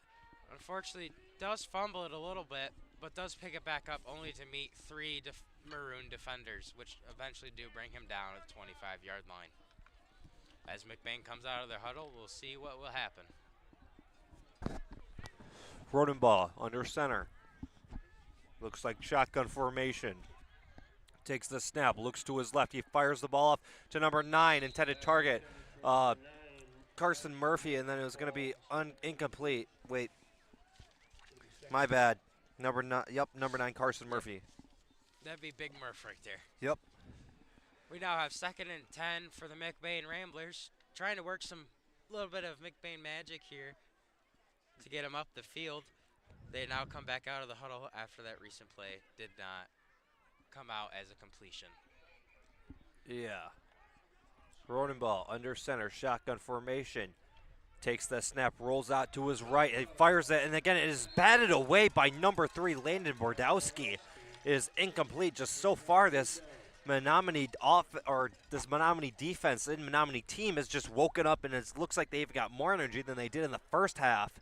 And it's crazy that they're playing even better than they did in the first half, in my opinion. Yeah, just right off the bat, their defense has definitely stepped up. It's like a huge energy just erupted from their locker room. I mean, they went to that locker room with 20 up. You'd think that they'd, keep that same energy, but no, they turned it even more. They went from 100 to 150, and that's insane when a team can do that. Rodenball runs to the nearest sideline, and there's just hit hard by several defenders and is unable to get a first down, and I think that's about a gain of 3 yards or so. But not that much. Not enough to get a first down, certainly. It will now be 4 and about 4 for the McBain Ramblers. Once again, we see another fourth down for the McBain Ramblers. Hopefully to convert it over to get the first touchdown on the board, as Ben Rodenball now comes to his huddle. Grayson, in this third quarter, I mean, we're already 7 minutes in. Menominee just scored. McBain's coming out. I don't know what will happen here. I don't know what will happen either. Rodenbach takes the snap, hands off to Bryce Hickam. Bryce Hickam runs towards the left. He has some open fieldage, and then he just drops the shoulder, get the first down the hard nose way, and just with the big ol' hit. Bryce Hickam, once again, running up the field, lowering that shoulder, bringing a defender down with him to get the first down. Fantastic conversion there by Bryce Hickam and the McBain Ramblers, getting that first down using Bryce's powerful legs to get up the field. And now looks like shotgun formation. Rodenball under center. Takes the snap, hands off to Bryce Hickam. Bryce Hickam runs towards the near sideline. He doesn't have that many lead blockers. He somehow gets through a narrow hole and is able to get 5 yards on the carry, halfway there from the first down. Another great run by Bryce Hickam there, going in and out of defenders, weaving in and out. Picking up 6 yards for the Ramblers. It'll now be 2nd and 4 as the McBain Ramblers huddle now comes up to the ball. Rodenball under center, looks like doubles to the farther sideline. Rodenball takes a snap, hands it off to Landon Kurt run towards the far sideline. He has a bit of yardage, runs backwards, and then it's just taken down behind the line of scrimmage. Not a thing you want to see from a running back. Just one thing I know, as if you're a running back, you never want to go backwards. Nope. Ever. Even if it's a slight dip backwards, you don't want to do that. You just always want to go forward. And as we've seen there, the original run play that just happened got brought back. It'll now be 3rd and 9 for the McBain Ramblers. I mean, that's heartbreaking. I mean, I'm not even out there on that field or down, and that hurts. I mean, you get a strong 6-yard gain on a play, and then you lose 5 yards back. I mean, it hurts. But yeah, it's just I mean, if you're playing football, you gotta be not afraid to hit. Rodenball drops back to pass, throws a quick pass in the middle for Murphy, and then Murphy just gets hard right at the legs, and he falls down. Tackle made by number 11, Trevor Thierkoff. Big tight end there, Carson Murphy, number 9 for the McBain Ramblers, gets right in the middle of the field to get that pass by Benjamin Rodenball, making it 1st and 10. Wonderful job there by Murph getting open for his quarterback, Benjamin Rodenball. And Ben keeping level eyes on the field, watching Murph run right up the middle of the field. I mean, McBain Ramblers looking to get some light here and some hope starting. A little bit of fire in those eyes as they head up the field. I can see it in them. Like you've said, I can see a bit of that fire in them. Rodenball under center. Takes a step, runs to the far sideline, just drops his shoulder, tries to get some yardage, and is about to gets about 3 or 4 yards off of that run play.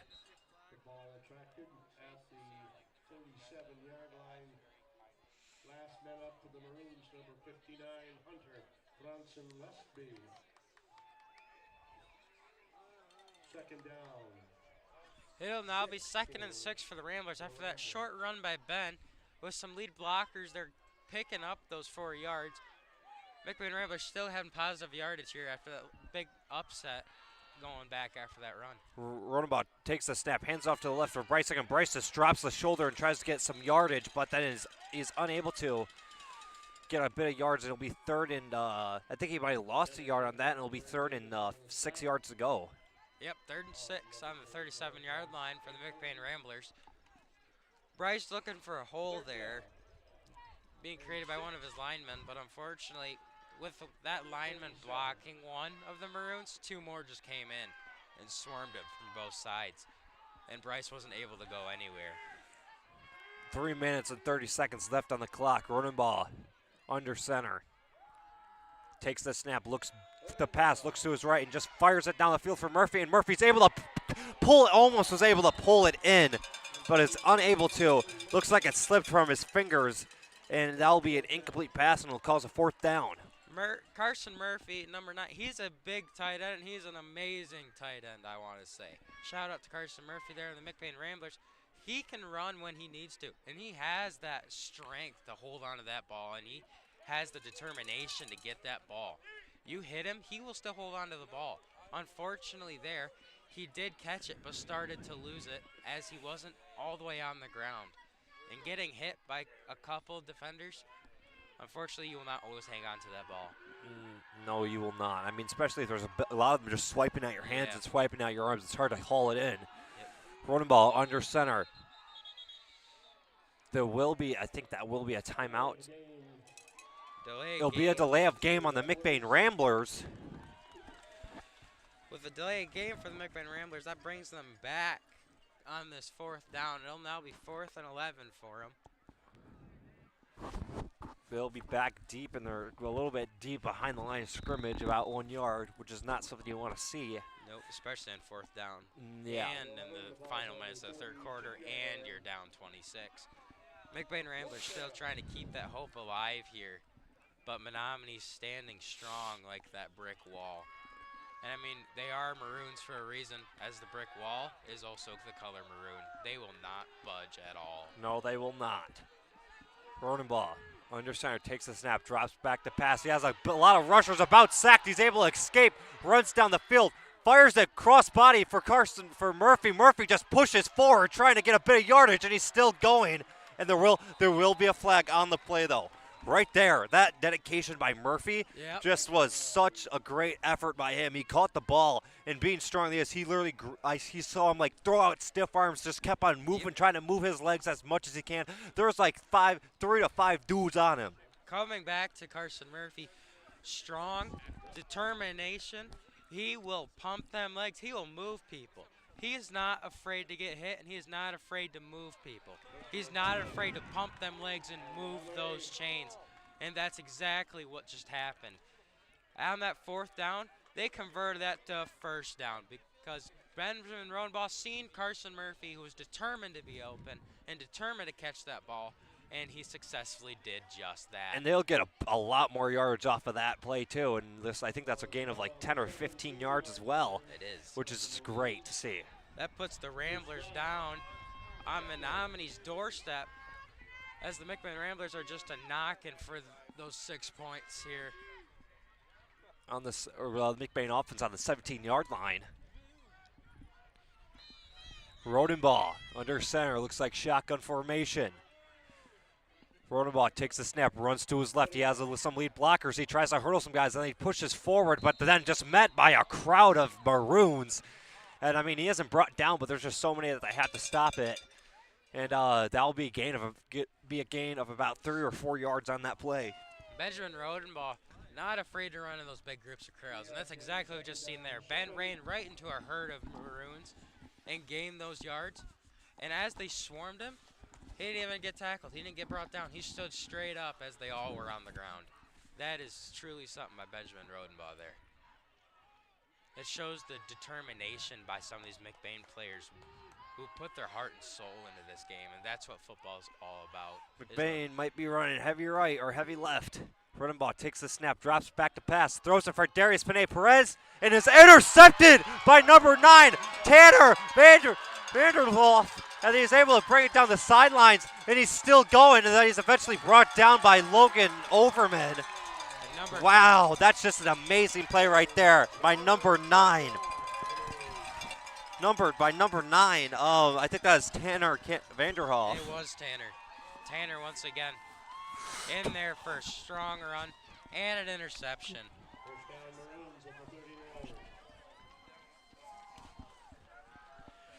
I mean, an interception there, that's heartbreaking for McBain, as they had so much gain there, getting all the way down there to have an interception. But this is football, and you will have that. Yep, and then that might be just a big old morale destroyer from the McBain Ramblers. And, I mean, they're on a pretty good drive. They're in range of scoring, but then one bad pass or one late pass, and it was incomplete, or then it became an interception. Vanderhoff under center, looks to dip, throws it deep, has a wide open receiver in the end zone, and then he catches the ball, and he runs in for another score. Maroon, the Maroons are just having no mercy at all during this game, and McBain is now down by 4 scores. And it seems to keep being that way. The Maroons just keep that pedal to the floor. Like I talked about earlier, they had a choice. Either take down a little bit, ease back a little bit, step back on the gas, or you keep that sucker to the floor. And it seems they kept that sucker to the floor, and they kept pressing on it. Gaining those miles per hour down this highway with the McBain Ramblers sitting in the passenger seat. Menominee has controlled this game from the beginning and still continues in the final minutes here. Vanderhoff takes runs to the outside and is unable to get brought down, but then is eventually he's able to get him for the score.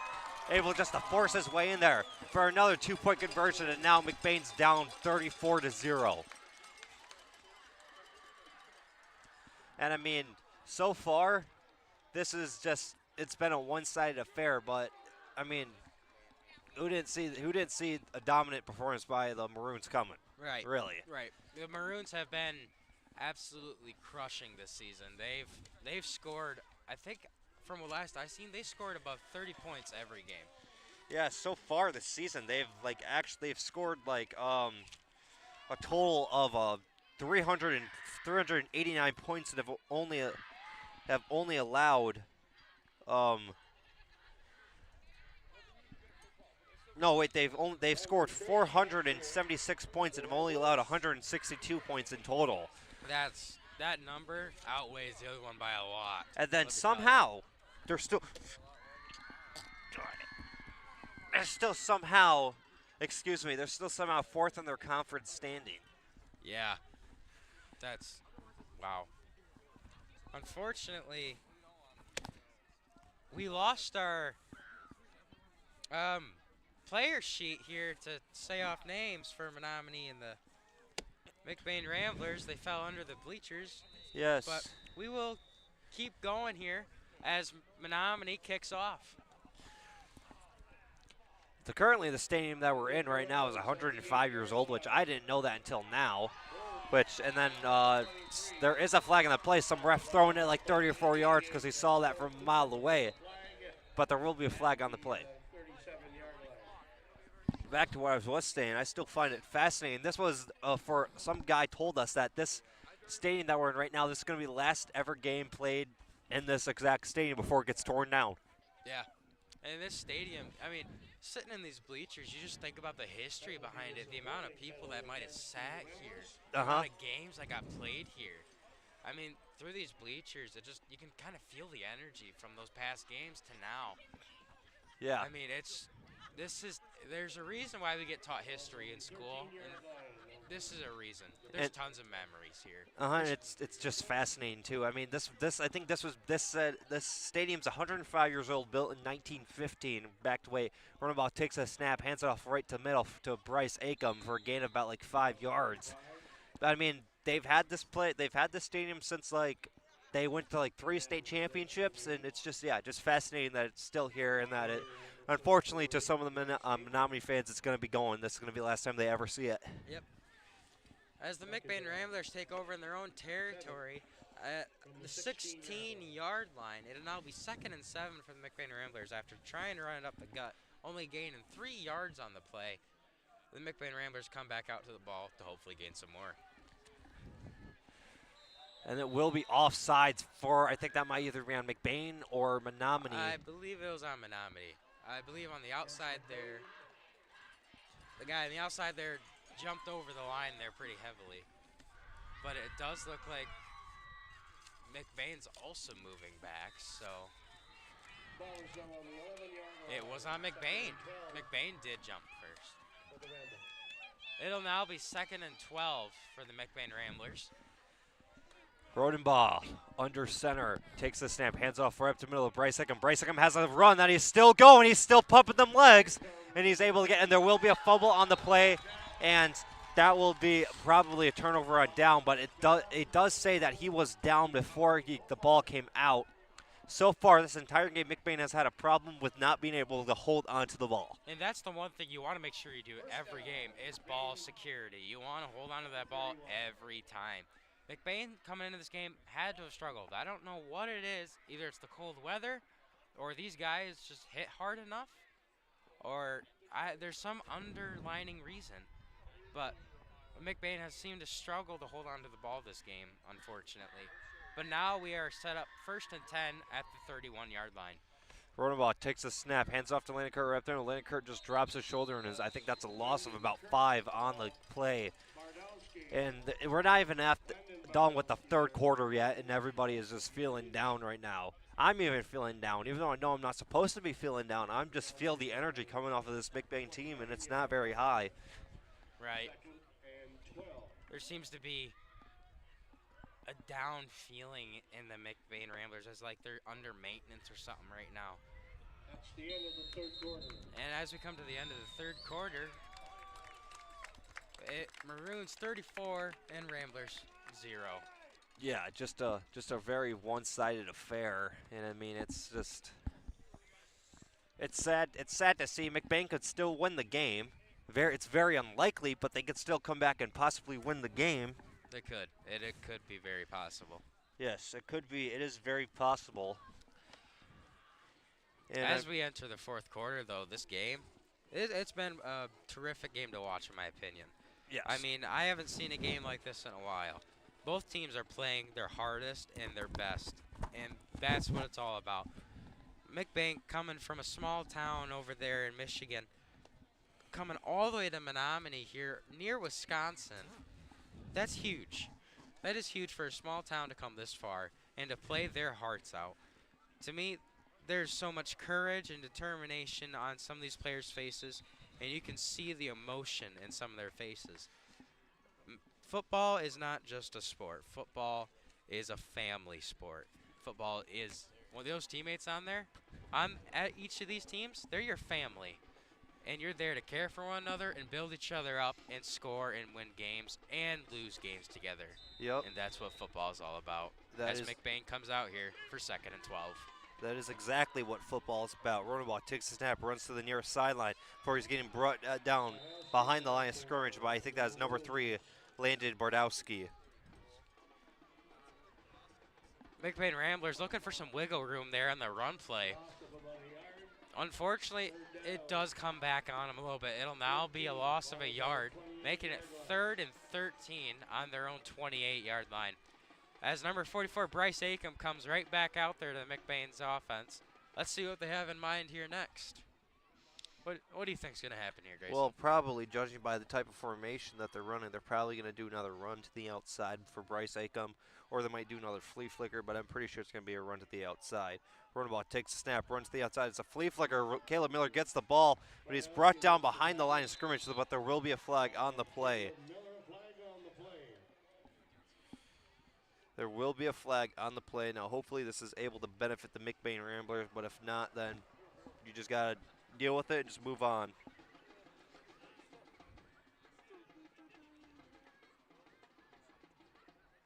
Another holding call on the McBain Ramblers. And that'll put them back deeper in their own territory. It's 3rd down right now, so they're most likely probably going to pass it. Now 3rd and 23 for the Ramblers.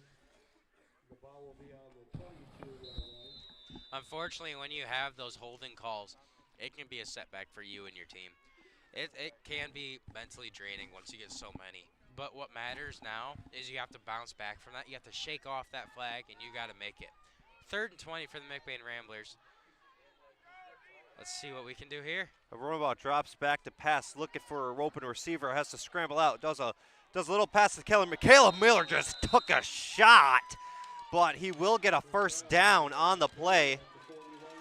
Caleb Miller, oh my goodness, that hurts my brain just hearing it. I mean, the determination there by Caleb and the dedication, he took that hit like it was nothing. He took that hit like, oh, okay, thank you. But look how many yards I got. And that's what matters here. He took that 3rd and 20 to a 4 and 2. I mean, that's incredible. When you come down to a 4 and 2, it's almost like you have to go for it. And that's exactly what the McBain Ramblers are doing here with 10 minutes left in the 4th quarter. Rolling ball under center. Takes the snap, runs to the nearest sideline, has a hole, but then is still just met hard, drops his shoulder, and then is just taken down. And I think he will get a first down, though, before he's taken down. It will be a first down. There's 10 minutes left on clock. Now McBain's just playing, in my opinion, they're just playing for pride. Great job there by Benjamin Rodenbaugh, using his legs there to get the first down after the 4 and 2, making it 1st and 10 for the McBain Ramblers. As the ball is now on the 44-yard line, still in McBain's territory. Just like Grace has said, McBain Ramblers playing for pride, but playing for pride, I think they're playing for more than pride. I think they're playing for their town back at home. Yeah, they are. That's what, at the end of the day, that's what both these teams are doing, just playing for their town. And just hoping, Rodenbaugh takes a snap, runs to the outside, runs to the inside, he fumbles the ball, and it is recovered by a Menominee defender. Wow. My goodness. So, McBain has fumbled the ball a total of 7 times this game. 7 times. How it's not hard to keep a hold onto the ball and keep it tucked inside tucked underneath your arm and not let a defender get it out. It can be a struggle, but when it's 7 times, it's almost kind of repetitive. But understand here, it's draining on these McBain Ramblers. It's been a very hard game for them. I mean, after crushing heartbreaks, after losing yards, after losing passes, I mean, it's hard. And what matters is they're trying their best. Trevor takes the pass, runs to the outside, no one near him for a 1/4 mile, and he could just walk in. He could have literally just walked and got the first down, but he decided to be nice and just ran out of bounds instead of going to get the first down. McBain Ramblers defense still trying to hold strong here in this 4th quarter, as we have 9 minutes and 49 seconds left here in the 4th quarter. 34-0 still. McBain Ramblers out there trying their hardest. I mean, the entire game, it's been one-sided. It has been very one-sided. Trevor under center takes a snap, hands off to Landon Bardowski. Landon Bardowski has the run, and then he gets a first down and 10 more yards after that for another Maroon first down. Bardowski, whew, let me tell you, he can run. Right there, he ran just like the many times before in this game. And just like Trevor, he can run. That brought him another first down, bringing it right into McBain's territory. And another handoff to Lyndon Bordowski right up the middle. He's able to get a bit of yards and more. And about halfway there to the first down. And I think Menominee might, if McBain doesn't try to at least stop him a little bit, I think they're going to get down the field and score again. Jonathan Sycamore on the tackle. If they do score again, they will continue to have that average of 40 points scored a game. Yes, if they do score again, they will have that average of 40 scoring points per game. And, yeah, it's just their offense is just loaded with talent. It's not even funny. And handoff to the outside to number 6. He gets a couple of yards. And luckily, Eli Wiltz at the outside to break the tackle. That was number 6 on the offense. Eli Wilther on the outside just waiting for number 6 to run right towards him and just went right for his foot. Great job there by Eli Wilt on the outside to be able to trip up number 6 to bring him down, but unfortunately not before he gets the first down. So now it'll be 1st and 10 for Menominee as they keep marching right on up to McBain's doorstep.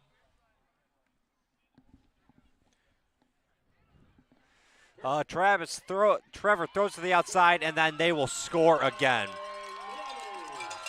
Menominee is just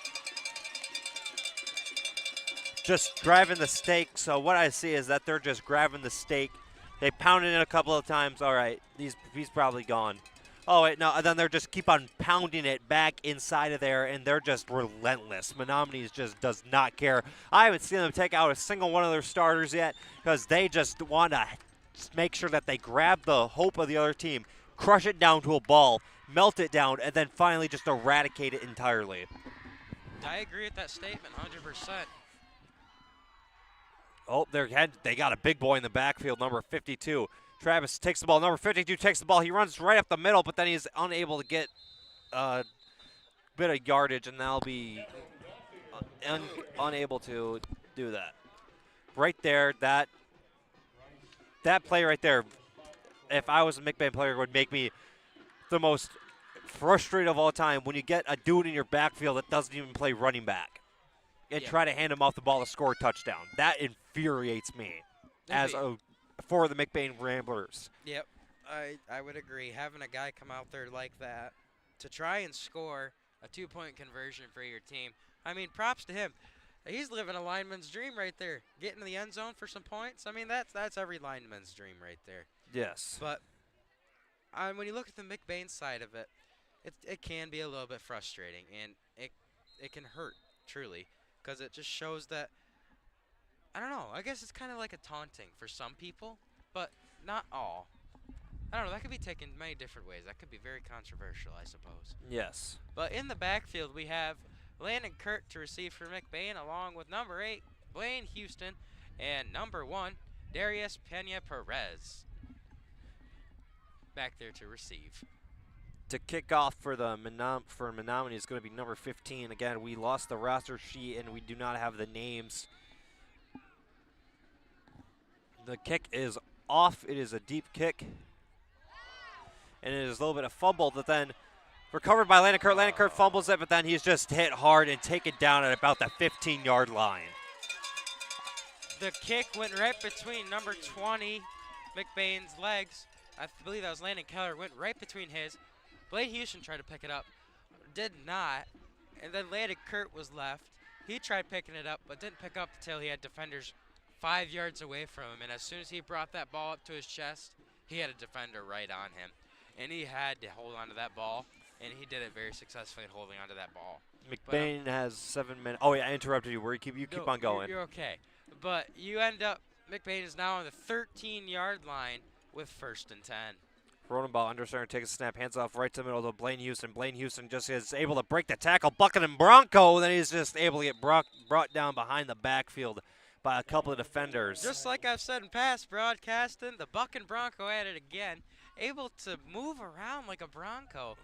Just up and down. I mean, he had a defender go right for his legs. Oh, he jumped. He had a defender go for his high and his shoulder pads. He just moved right out of the way. And he was just hopping around, making sure he did not get brought down until he got the yards he wanted. But unfortunately, it was in the backfield. And with Cowboy there, as we like to call him, Blaine Houston, was fighting for those yards. He did not come up with getting positive yardage, but instead got some negative yardage. Very unfortunate for the McBain Ramblers there, but very well to hold on to that dedication. Yeah, McBain has sent some of their bench players out there on the backfield. Blaine Houston ran to the outside, gained for no yards, but McBain's been sent out some of their bench players, and that's when you send out your bench players, that's when you know that you're either winning or you're either losing. And McBain right now, they're losing by a lot and just giving some of their other players the chance to get in there and play. And that's a good thing. Once you get those players that normally sit the bench to get in there and get some playing time, that means the world to them. Yes. Whether they're losing or winning, when those players get in there, it warms their heart. And that's another thing. That's what football is about. When you give those players a chance to get out there in that field, you touch many people's souls, not just the players, but the people in the crowd. Rodenbaugh takes the snap, looks to his left, fires the pass towards the left side, and is caught by Brett Ealing. And Brett Ealing's brought down at about 15-yard line by number 11. Number 11, Brett Ealing in there to receive that ball from Benjamin Rodenbaugh. picking up the 4th down, bringing it back to the original stakes there. McBain Ramblers looking to punt here as they're deep in their own territory. I mean, we're down to 5 minutes and 30 seconds left. What a game, Grayson. I mean, Yeah. what a game. What a game. It's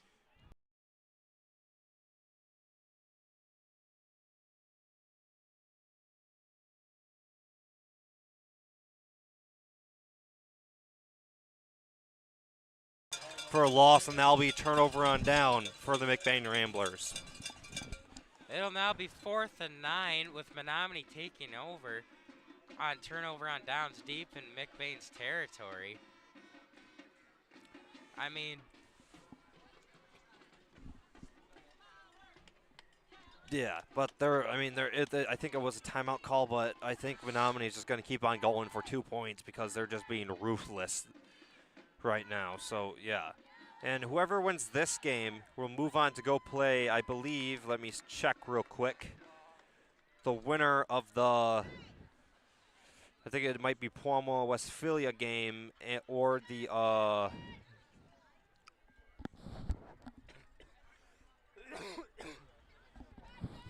as Grayson checks that, the Menominee Maroons come back out on the field with their strong offense here. Under center's number 10, looking to get the McBain Ramblers to jump and successfully do. The Maroons will now move forward after the false start in the McBain Ramblers. I'm looking who's going to, whoever wins this game will go on to play the winners of the North Muskegon I think it's North Muskegon Christian and the Westphalia game. I take that back. That false start was first on the Maroons. I'm very sorry about that, ladies and gentlemen. I've seen a bunch of McBain D linemen move forward, and that's when flags were thrown. Looks like they put out some of their bench warm players too, and they take the snap, runs right up the middle, and just is met hard immediately. I don't even think we have their names on the roster sheet. Those are some JV players out there that they put in on offense. Did you see how synchronized they were, though? Yes, I did see how synchronized. That's always good. That's cool to see. As a JV players coming up here in varsity game, to see how well synchronized they were to get down, that shows you that they mean business. That shows that they get trained at the JV level to play like varsity players. And that's incredible to see. It'll be second and about 7 yards to go on the line. Number 10 under center. Takes the snap, drops back to pass, throws up. Number 10 looking for his receiver, number 14. Unfortunately, trying to lead him into the pass, threw a little bit far forward, and the pass became incomplete, resulting in a 3rd and 7 for Menominee. McBain Ramblers holding on strong here to make sure they don't score another point. And if they do, it'll be 46-0. But right now, we are still at 40-0. As Menominee comes up to the ball. They takes the snap, runs to the outside, and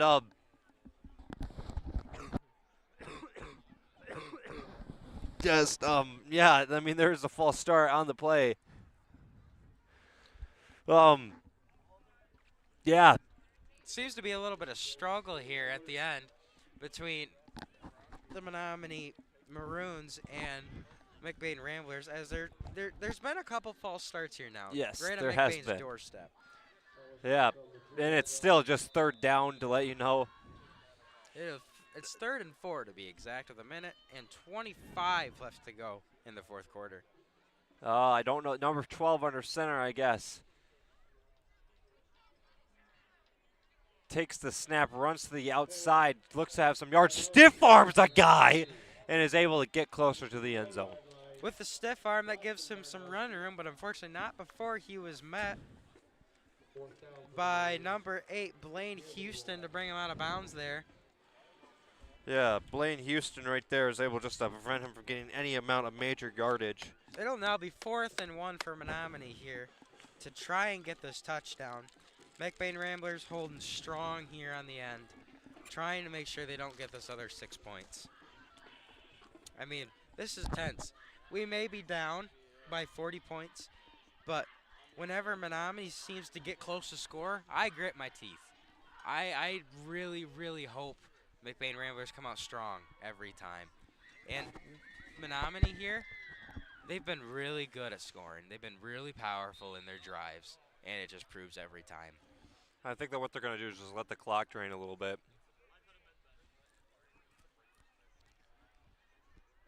And on the last play, it was a 5-yard penalty against the Maroons, which brings them back, making it 4th and 7 now for the Maroons. And there'll be 20 seconds left, and yeah. You know, this football season's going to be one to remember, definitely, for McBain. It will. Definitely. They went to districts. Won that for the first time since 2015. And then they went to regionals. Where They may have not, we may have not come home with the win today. Yeah. But we did come here with pride, dedication from a small town in McBain, Michigan. Yeah. And that's what matters. The hearts and souls of these kids have touched everybody this season, and that's what matters. Well done to both of these teams here today. Menominee wins 40-0 against the McBain Ramblers. I mean, once again, what an incredible game. I mean, it may have been one-sided, but there's many things from both sides of the teams that came out on top that was spectacular to watch. Yeah. This game means a lot to me because this is, even though most people probably don't care, this is my last ever, to me it's personal, that my varsity football broadcast, and I just had a fun ride here. I mean, you guys might have not liked my announcing, but at the end of the day, you watched. Yep. At the end of the day, you listened, and I mean, enough about me. Again, this McBain team, a great job. I mean, good luck to all the seniors going into the future on both sides of the team. There was a lot of strong seniors here in the McBain Ramblers team this year, and they have become very well-grown men, I want to say. With some of them being my classmates, I give hats off and props to them. They have become very good men. They're very respectful, and they have great hearts. To the center of the field, where Menominee High School's athletic director, Sam. But yeah, that's going to be. And I was, of course, I'm Grayson Guernsey. I'm joined by Cade Weaver, and we'll see you next season for football.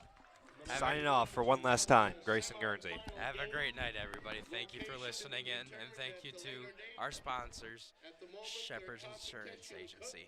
Have a great night, and drive safe.